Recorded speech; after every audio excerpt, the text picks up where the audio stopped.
안녕하세요. 아이와 어른이 함께 읽을 만한 어린이 책을 소개하는 찬이 삼촌의 어린이 책 맞아요 시간입니다. 오늘도 의미 있고 재미있는 어린이 책 읽어볼까요? 먼저 미래의 고전 어린이 책을 미리 살펴보는 요즘 명작 그림책입니다. 오늘은 까치가 물고 간 할머니의 기억을 골라봤습니다. 까치가 자동차 열쇠를 훔쳐가 할머니가 곤란해하는 장면에서 시작합니다. 할머니는 차를 두고 집으로 걸어오기로 합니다.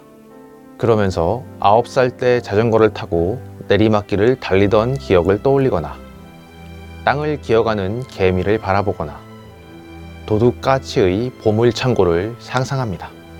여기까지는 어느 할머니의 행복한 귀갓길처럼 보이죠.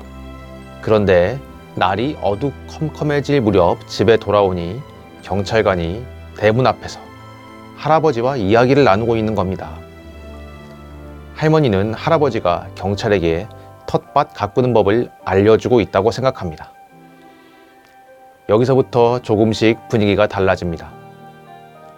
할아버지는 걱정했다고, 또 파인애플 피자를 사온다고 하지 않았느냐고 묻습니다. 이제 눈치채신 분도 있을 겁니다. 할머니는 초기 치매를 앓고 있는 것 같습니다. 머릿속이 점점 뿌얘지고 언젠가는 사랑하는 남편과 아이도 못 알아볼지 모릅니다. 큰일이죠. 아직 치매를 치료하는 방법은 알려져 있지 않습니다. 본인과 가족이 그저 견디고 적응하는 수밖에 없습니다. 다행히 할아버지는 할머니를 많이 사랑하시는 것 같습니다. 집에서 저녁을 먹기 힘들게 되자 즉석에서 가장 좋은 옷을 입고 식당으로 가자고 제안합니다. 할아버지가 운전하는 오토바이 뒷좌석에 오른 할머니의 표정은 처음 사랑에 빠진 소녀처럼 행복해 보입니다. 할아버지는 할머니의 잠든 모습이 여전히 예쁘다고 감탄합니다. 마침내 할아버지는 할머니를 위해 기발한 선물을 준비하기로 합니다. 이 선물은 책 마지막에 그려져 있는데요. 할아버지와 할머니의 이름, 집 주소, 매일의 약속, 크레이프 레시피, 가족사진, 그리고 길고 깊은 사랑의 징표 같은 것들이 옷 위에 붙여 꿰매져 있는 것이죠. 우리들이 사랑에 맑은 날만 있는 것은 아닙니다. 두 사람이 아무리 사랑한다 해도 그 사랑은 여러 가지 역경에 부딪히게 마련이죠. 평생을 해로한 부부에게 닥쳐온 치매는 그 많은 역경 중 하나가 될 겁니다. 치매 이전으로 되돌아갈 방법이 없고 막을 수 있는 방법도 알지 못하기에 더더욱 심각한 역경이라 할 수 있겠죠. 하지만 이 그림책 속 할아버지의 사랑은 담대합니다. 역경을 피하거나 부정하는 대신 용기를 내 사랑하는 방법을 찾아냅니다. 할머니는 언젠가 더 많은 기억을 잃고 결국 돌아가시겠죠. 하지만 죽는 순간까지도 할아버지의 사랑만큼은 간직하셨으면 좋겠습니다. 이런 사랑을 하면서 삶을 마감할 수 있다면 그 사람의 삶에는 행운이 깃들었다고 말할 수 있을 겁니다. 초등 저학년이 읽기 좋습니다. 2주의 어린이 책은 엄마를 골랐습니다. 일본의 기무라 유이치, 미야니시 다스야 콤비의 작품인데요. 한국에서도 폭풍우 치는 밤에, 고 녀석 맛있겠다로 인기를 얻은 그림책 작가죠.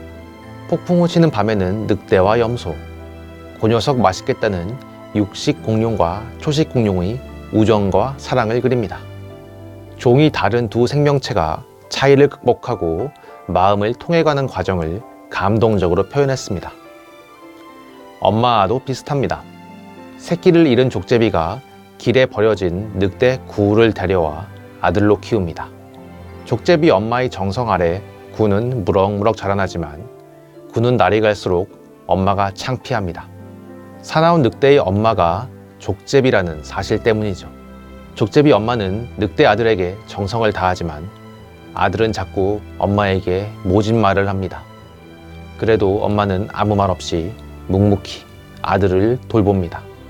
세월이 흘러 구는 늑대 무리에서 가장 힘센 대장이 됩니다. 구는 여전히 엄마가 족제비라는 사실을 숨깁니다. 그러던 어느 날 다른 산의 늑대들이 몰래 숨어 있다가 구를 공격합니다. 아무리 힘센 구라 하더라도 여러 마리를 한꺼번에 당할 수 없었습니다. 구애 정신이 몽롱해지고 있던 순간 바위 뒤에 있던 작고 까만 그림자가 나타나 용감하게 늑대들과 맞서다가 결국 쓰러집니다. 정신을 차린 군은 자기 대신 싸우다가 쓰러진 이의 모습을 발견하고 울음을 터뜨립니다. 남자아이들은 세고 강한 것에 관심을 기울입니다. 부드럽고 연약해 보이는 엄마의 사랑은 아들들에겐 관심 밖의 대상일지도 모릅니다. 그래도 엄마는 헌신적으로 아들을 사랑합니다. 아들이 모진 말을 해도 묵묵히 사랑합니다.